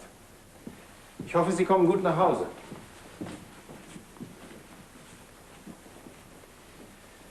Ich würde gern, aber es ist ja nicht weit. Gute Nacht, also.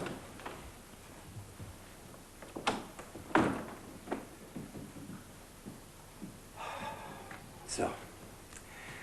Endlich sind wir sie los, diese schrecklich langweilige Pute. Bist du nicht sehr müde, Torvald? Ganz und gar nicht. Ich fühle mich im Gegenteil sehr munter. Aber du siehst wirklich müde aus. Ja, ich bin auch sehr müde. Ich werde bald schlafen. Siehst du? Es war also doch ganz richtig von mir, nicht länger zu bleiben. Was du tust, ist immer richtig. Jetzt sprichst du vernünftig. Aber ist dir aufgefallen, wie aufgekratzt Rank heute Abend war? So? War das? Ich bin gar nicht dazu gekommen, mit ihm zu sprechen. Ich auch kaum. Aber ich habe ihn lange nicht bei so guter Laune gesehen. Du, es ist doch herrlich, wieder in seinen vier Wänden zu sein. Ganz allein mit dir. Sieh mich nicht so an, Torvald.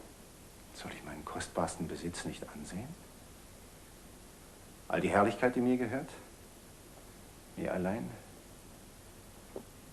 Mir ganz allein. Du darfst heute Nacht nicht so zu mir sprechen, Torvald. Das macht dich noch verführerischer.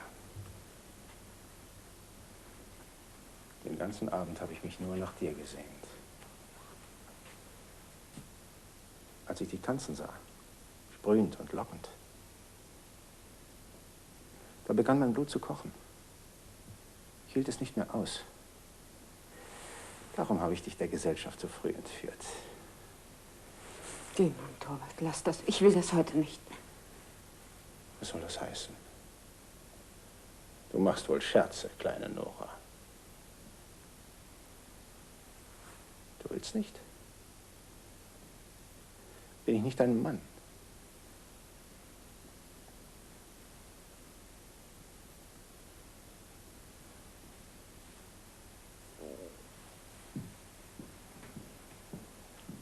Torvald, was willst du da?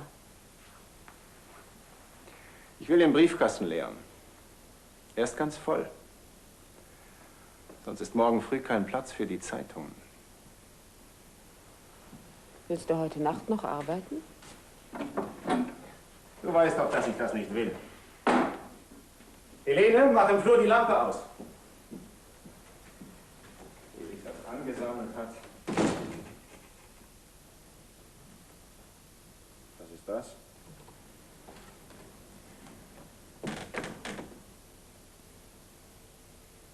Der Brief? 2 Visitenkarten von Rang. Vom Doktor? Dr. Medizin Herr Rang. Steht was drauf? Über den Namen ein schwarzes Kreuz. Schau her. Ein unheimlicher Einfall. Als zeige er seinen eigenen Tod an. Das tut er auch. Was? Weißt du etwas? Hat er dir etwas gesagt? Diese Karten bedeuten, dass er von uns Abschied genommen hat. Er will sich einschließen und sterben. Und da verkriecht er sich wie ein wundes Tier. Wenn es schon sein muss, geschieht's am besten ohne Worte. Mit seinem Leiden und seiner Vereinsamung bildete er gleichsam den dunklen Hintergrund für unser Glück. Jetzt sind wir beide ganz auf uns allein angewiesen. Mir ist, als könnte ich dich nicht fest genug halten. Weißt du, Nora, manchmal wünsche ich mir, es möchte dir eine große Gefahr drohen, damit ich Blut und Leben und alles für dich wagen könnte. Jetzt sollst du deine Briefe lesen, Torvald. Na gut.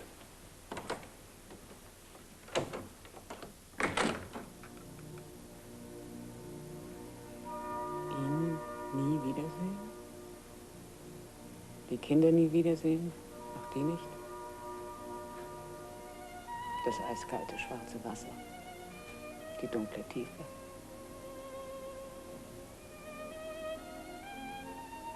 Jetzt hat er den Brief.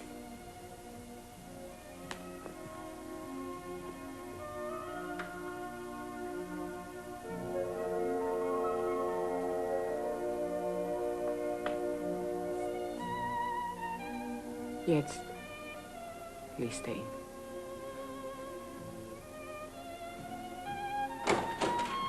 Nora! Weißt du, was in diesem Brief steht? Ja, ich weiß es. Wo willst du hin? Du sollst mich nicht retten, Torvald. Ist es also wahr, was er schreibt? Nein, das kann doch nicht wahr sein. Das ist doch unmöglich. Ja, es ist wahr. Ich habe dich über alles geliebt. Komm mir nicht mit den albernen Ausflüchten. Du sollst nicht die Schuld auf dich nehmen, Torvald. Lass die Komödie. Weißt du, was du getan hast?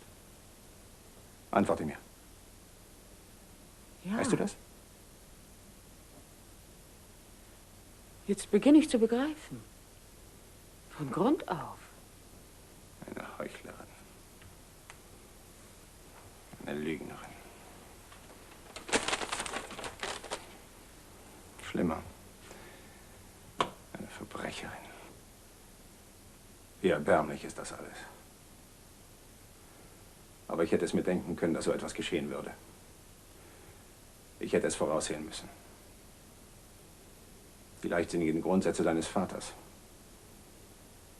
Keine Religion, keine Moral, kein Pflichtgefühl. Jetzt bin ich dafür gestraft, dass ich ihm durch die Finger gesehen habe. Deinetwegen. Und du lohnst es mir so. Ja, so. Du hast mir mein Leben kaputt gemacht. Meine ganze Zukunft verpfuscht. Ich bin in der Gewalt eines gewissenlosen Menschen. Er kann mit mir machen, was er will.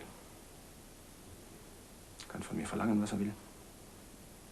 Er kann über mich gebieten und mir befehlen, wie ihm beliebt. Und ich darf nicht mucksen. Und das alles durch die Schuld einer leichtsinnigen Frau. Wenn ich aus der Welt bin, bist du frei. Mach kein Theater. Solche Redensarten hatte dein Vater auch immer parat. Was würde es mir nützen, dass du aus der Welt bist? Man würde trotzdem glauben, ich hätte dahinter gesteckt. Ich hätte dich dazu angestiftet. Begreifst du nun, was du mir angetan hast? Ja.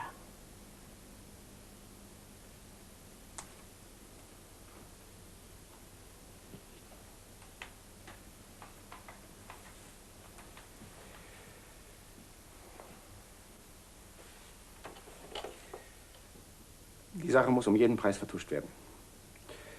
Was uns angeht, dich und mich, so muss es so aussehen, als ob alles wie bisher sei. Aber natürlich nur vor den Augen der Leute. Du bleibst also weiter hier im Haus. Das ist selbstverständlich. Aber die Erziehung der Kinder, die kann ich dir nicht mehr anvertrauen. Von nun an kommt es nicht mehr auf unser Glück an. Es kommt lediglich noch darauf an, die Fassade zu retten, den Schein zu wahren. Was ist das? So spät in der Nacht? Versteck dich, Nora. Sag, du seist krank. Hier ist ein Brief für Frau Helmer. Ja.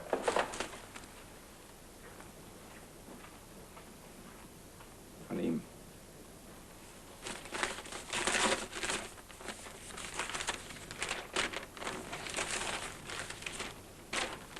Kriegst du nicht. Ich will ihn selbst lesen. Lies ihn. Ich muss wissen, was er schreibt.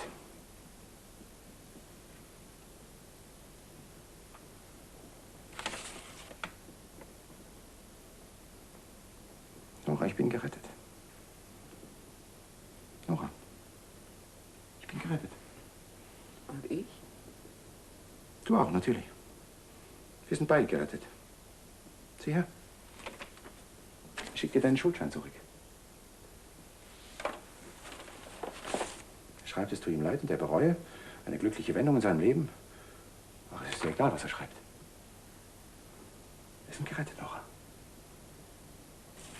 Niemand kann dir etwas anhaben. Ach, Nora, Nora. Aber erst muss dieses schreckliche Zeug hier aus der Welt.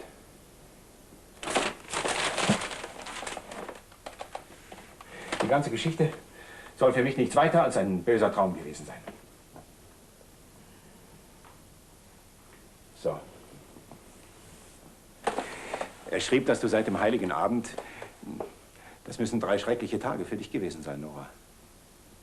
Ja. Ich habe in diesen 3 Tagen einen harten Kampf gekämpft. Und bist vor Angst vergangen und hast keinen anderen Ausweg gesehen als... Doch wir wollen nicht mehr an das Schreckliche denken. Wir wollen nur immer wieder jubeln, es ging vorüber. Ging vorüber. Du scheinst es noch nicht zu fassen. Es ist an uns vorübergegangen. Was hast du denn? Diese starre Miene. Du kannst es noch nicht glauben, dass ich dir verziehen habe. Doch, Nora, das habe ich. Ich schwöre dir, ich habe dir alles vergeben. Ich weiß ja, was du getan hast, das hast du aus Liebe zu mir getan. Ja, das stimmt. Du hast mich geliebt, wie eine Frau ihren Mann lieben muss. Du hast dich nur in der Wahl der Mittel vergriffen. Glaubst du, ich liebte dich weniger, weil du nicht selbstständig zu handeln vermagst? Aber nein. Stütz dich nur auf mich. Ich will dir Führer und Berater sein. Vergiss die harten Worte, die mir im ersten Schreck entfuhren. Ich habe dir verziehen, Nora. Ich schwöre dir, ich habe dir vergeben. Ich danke dir für deine Vergebung, Torvald. Aber bleib doch hier. Was willst du denn dort drin? Nur um mein Kostüm auszuziehen. Ja, tu das, Nora. Und sieh zu, dass du dich beruhigst und wieder ins Gleichgewicht kommst.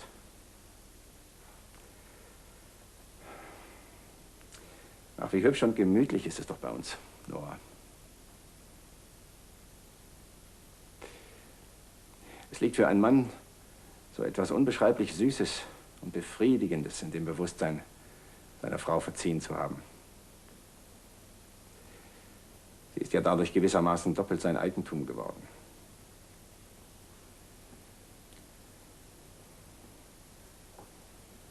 Was ist los? Du willst noch nicht zu Bett? Du hast dich umgezogen? Ich werde heute Nacht nicht schlafen.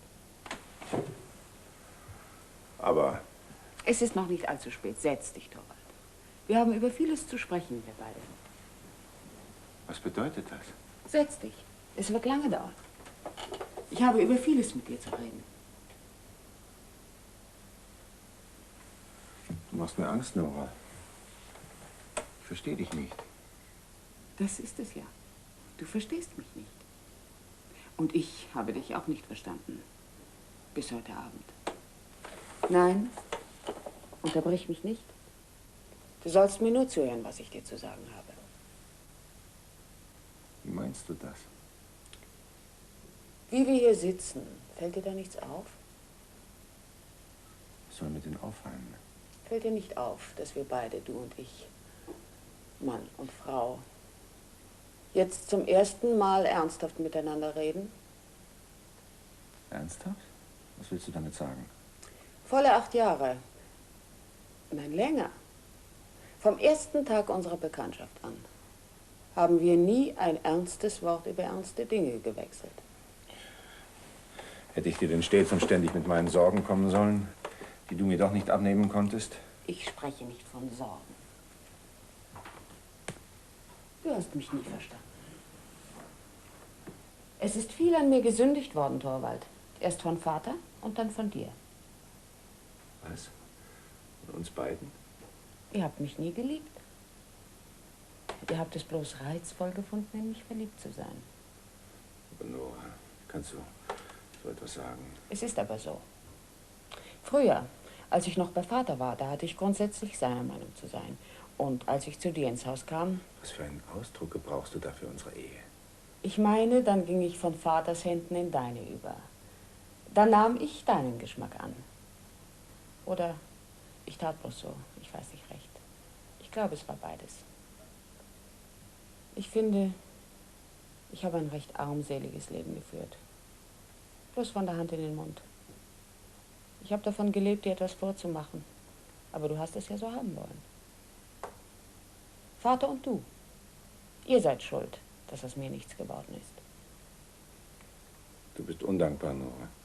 Du bist hier glücklich gewesen. Nein. Nur vergnügt. Und du bist immer so nett zu mir gewesen. Und ich fand es amüsant, wenn du mit mir spieltest. So wie die Kinder Spaß hatten, wenn ich mit ihnen spielte. Das ist unsere Ehe gewesen, Torvald.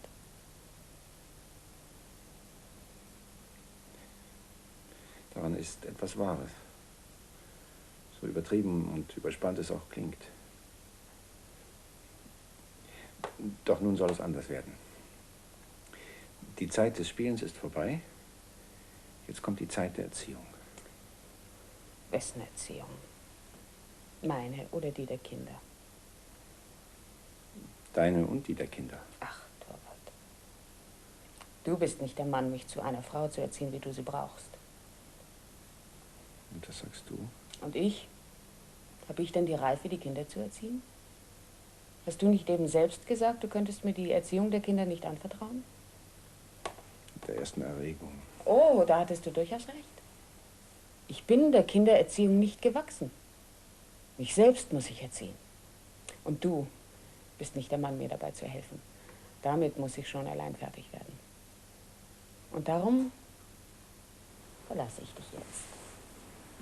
Das verbiete ich dir. Von jetzt an hat es keinen Zweck mehr, etwas zu verbieten.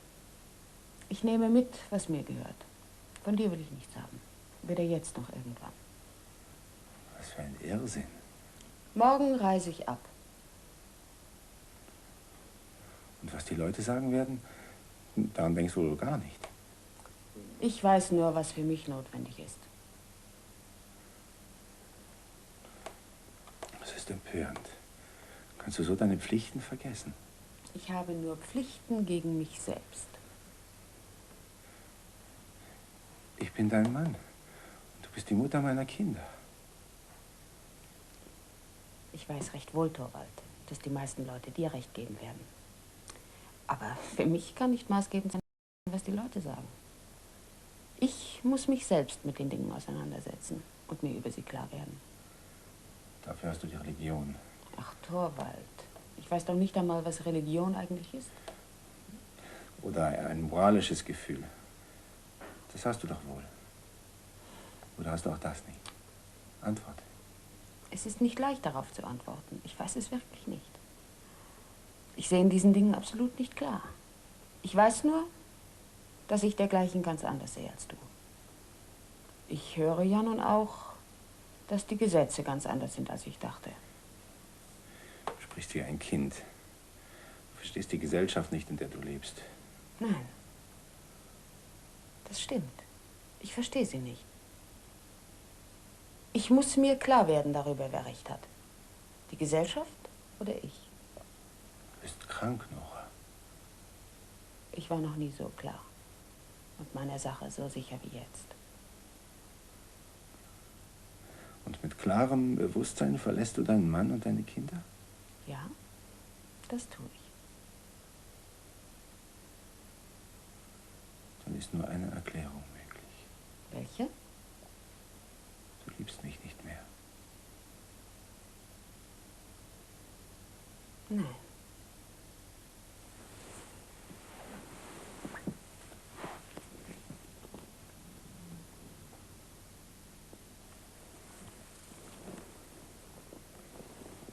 Das ist es ja. Und das sagst du so hin? Es tut mir weh, Torvald. Du bist immer so gut zu mir gewesen. Aber ich kann es nicht ändern. Ich liebe dich nicht mehr. Kannst du mir sagen, wodurch ich deine Liebe verloren habe? Du bist nicht der Mann, für den ich dich gehalten habe. Als Krogstads Brief im Kasten steckte. Keinen Moment habe ich daran geglaubt, du würdest den Forderungen dieses Menschen nachgeben. Ich war so felsenfest davon überzeugt, du würdest ihm erwidern. Mach nur die Sache der ganzen Welt bekannt und dann. Ja? Was dann? Wenn ich meine eigene Frau der Schmach und Schande preisgegeben hätte? Dann? Daran habe ich so fest geglaubt. Dann würdest du für die Öffentlichkeit treten, alle Schuld auf dich nehmen und sagen, der Schuldige bin ich. Aber dieses Opfer hätte ich natürlich niemals angenommen und wäre deshalb aus dem Leben gegangen. Keiner opfert dem Menschen, den er liebt, seine Ehre. Du denkst und sprichst wie ein unverständiges Kind. Ich habe 8 Jahre mit einem fremden Mann gelebt und habe mit einem fremden Mann 3 Kinder gehabt. Es hat sich ein Abgrund zwischen uns aufgetan. Aber sollte er sich nicht überbrücken lassen? Ich habe die Kraft, ein anderer zu werden. Vielleicht. Ich kann mich nicht von dir trennen. Umso notwendiger ist es. Warte bis morgen. Ich kann nicht die Nacht in der Wohnung eines fremden Mannes verbringen. Leb wohl, Torvald.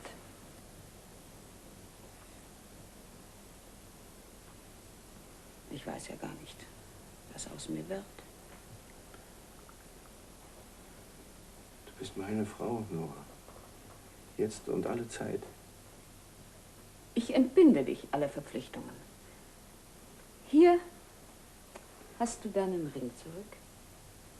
Gib mir meinen.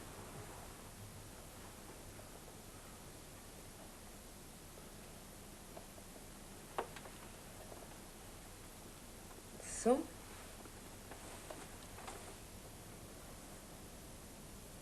Jetzt ist es also vorbei.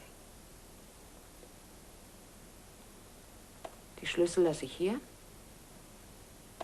Die Mädchen wissen mit allem Bescheid. Besser als ich. Morgen kommt Christine, um meine Sachen zu packen. Sie sollen mir nachgeschickt werden. Darf ich dir helfen, falls du etwas brauchst? Ich nehme von Fremden nichts an.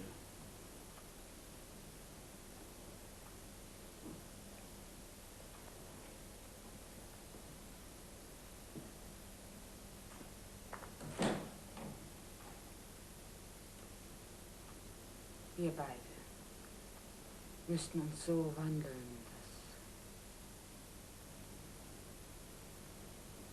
So wandeln, dass